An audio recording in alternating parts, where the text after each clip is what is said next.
Bien, alors, mesdames, messieurs, cette journée à l'architecture compliquée est sur le point de s'achever. Pas tout à fait quand même. La journée s'est ouverte précisément ce matin sur deux exposés concernant Cavalcanti, et elle va s'achever par une intervention de Giorgio Agamben sur Cavalcanti, de Cavalcanti donc à Cavalcanti, du regard médical posé sur la passion amoureuse au fantasme, de Cavalcanti à Cavalcanti via Dante, de Cavalcanti à Cavalcanti via Averroès. Pour donner une idée de ce qu'est un fantasme, peut-être serait-il bon de donner lecture de la première œuvre de Dante, dont il n'a pas été beaucoup question dans ces journées, la Vita Nuova, un peu en filigrane, mais jamais de manière frontale. Et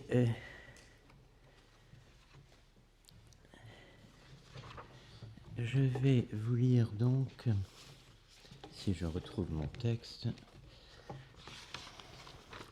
un extrait de cette œuvre de Dante. En pensant à elle, un doux sommeil me vint et une vision merveilleuse m'apparut. Il me semblait voir dans ma chambre un nuage couleur de feu dans lequel je distinguais la silhouette d'un seigneur à l'aspect effrayant.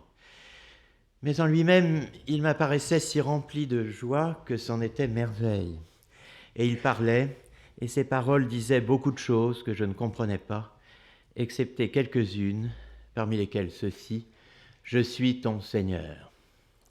Dans ses bras, il me semblait qu'il tenait une personne qui dormait nue, sauf qu'elle paraissait drapée légèrement dans un voile couleur de sang.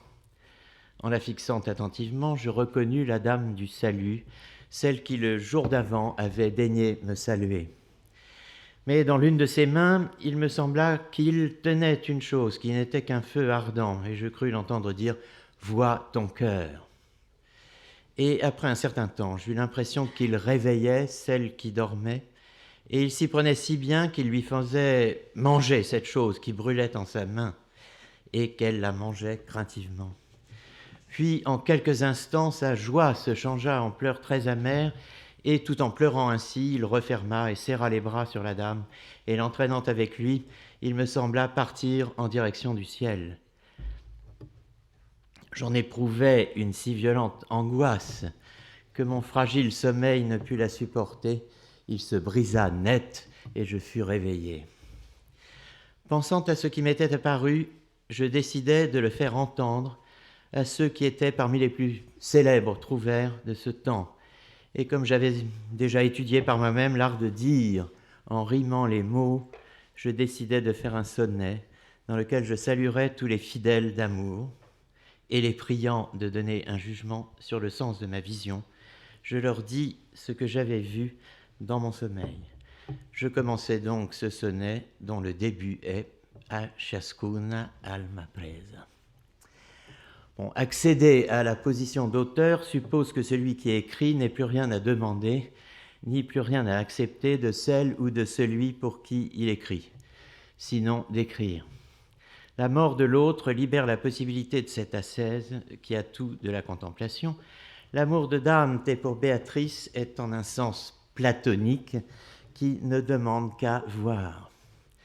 Mais ce que voit Dante, c'est bien plutôt ce que verrait un aristotélicien amoureux, une suite d'images sensibles, de fantasmes et d'icônes, c'est-à-dire de tableaux où le souvenir le dispute à l'apparition, où le regardant est toujours en même temps regardé par ce qu'il regarde, voir et être vu, voir sans être vu sans voir.